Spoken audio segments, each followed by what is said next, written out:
அனைவருக்கும் வணக்கம்மா. இன்னைக்கு நம்ம ஒரு நல்ல பதிவு தான் பார்க்க போகிறோம்.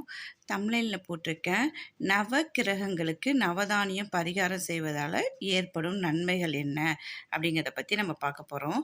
அதாவது ஒருத்தருடைய ஜாதகத்தை பொறுத்து அவங்களுக்கு தசாபுத்தி நடக்குங்க.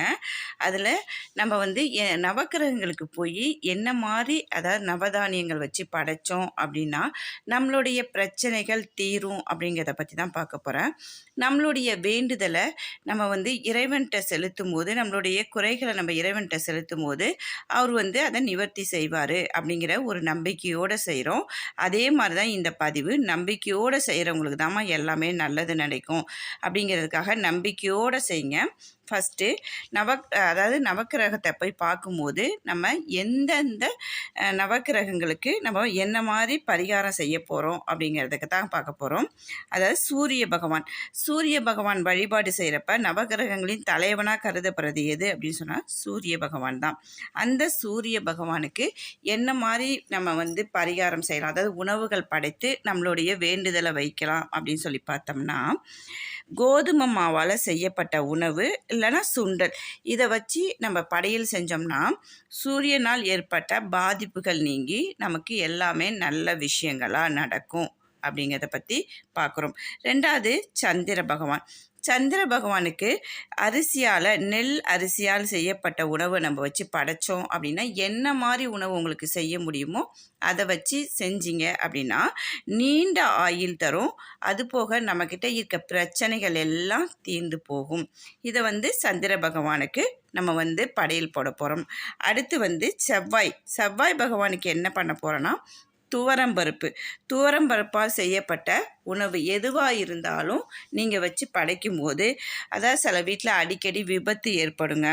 அதுபோக நிறைய பிரச்சனைகள் இருந்துகிட்டே இருக்கும். திருமண தடை இருக்காது, குழந்தை பாக்கியம் இருக்கும். அது மாதிரி நிறைய பிரச்சனைகள் இருக்கிறவங்க இந்த செவ்வாய் பகவானுக்கு வந்து துவரம்பருப்பால் நம்ம ஏதாவது ஒரு உணவு வச்சு படைத்தோம் அப்படின்னா நம்மளுடைய பிரச்சனைகள் முற்றிலுமே தீர்ந்துருங்க.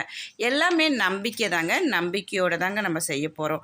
அடுத்து புதன் பகவான் அப்படின்னு சொன்னாவே கல்வி கடவுளாக பார்க்கப்படுது. இவருக்கு வந்து பச்சை பயிறு இருக்குது பார்த்திங்களா, பச்சை கலர் இருக்கணும், அதை வந்து வச்சு சுண்டலாவோ அல்லது ஏதாவது ஸ்வீட்டோ செஞ்சு படைத்தோம் அப்படின்னா கல்வி தடை நீங்குங்க. அடுத்து தொழிலில் வந்து நல்ல முன்னேற்றம் வரும். இது வந்து நம்பிக்கையோடு செய்யுங்க ஒவ்வொரு விஷயத்தையும். அடுத்து நம்ம பார்க்க போகிறது குரு பகவானுக்கு கடலைங்க, அதாவது தானியம் வந்து நவதானியத்தை வந்து கடலையை வந்து நம்ம வந்து குரு பகவானுக்கு படைக்க போகிறோம். இது வந்து தோஷங்கள் அனைத்தும் நிவர்த்தியாகும். நம்மளுடைய பிரச்சனைகள் எல்லாமே தீர்றதுக்கு நல்ல ஒரு தீர்வாக இருக்குங்க. அடுத்து சுக்கிர பகவான், சுகபோகங்களை தரக்கூடியவர் தான் சுக்கிர பகவான். அதாவது சுக்கிர திசை அடித்தாவே அவங்கள அடிச்சுக்கிறதுக்கு ஆளே இருக்க மாட்டாங்க. அந்த பகவானுக்கு நம்ம என்ன படையல் பண்ண போகிறோம் அப்படின்னு சொன்னோம்னா பச்சை பயிருங்க, மொச்சை பயிறு, பச்சை பயிறு கிடையாது, மொச்சை பயிரை வந்து சுண்டலாவோ இல்லை வேறு ஏதாவது எப்படி ஸ்வீட் அதில் செய்ய முடியுமா என்னான்னு பார்த்து நம்ம அதை படைத்தோம் அப்படின்னா அதாவது நல்ல கலைகளில் வந்து சிறந்து விளங்குவாங்க அப்படிங்கிறது ஒரு நம்பிக்கைங்க.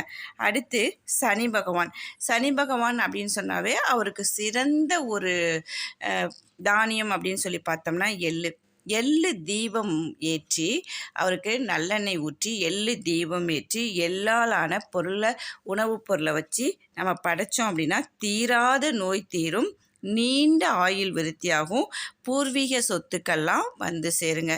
இதை எல்லாமே வந்துங்க நம்ம நம்பிக்கையோடு செய்கிறோங்க. நம்பிக்கை தாங்க வாழ்க்கை. நம்மக்கிட்ட இருக்கிற பிரச்சனைகளை கடவுள்கிட்ட மட்டும்தாங்க சொல்ல முடியும். அப்படி கடவுள்கிட்ட சொல்லும் போது அவர் ஒரு நல்ல வழியை காட்டுவாருங்க. அந்த மாதிரி நம்பிக்கையோடு செய்வோம். எல்லோரும் எல்லா நலமும் பெற்று வாழ்வோம் அப்படிங்கிறதுக்காக தான் இந்த பதிவு. இதை உங்களால் முடிஞ்சது ஒரு வாரமும் நீங்கள் செஞ்சுட்டு வரும்போது எல்லாமே நன்மையே நடக்குங்க. வாழ்க வளமுடன்.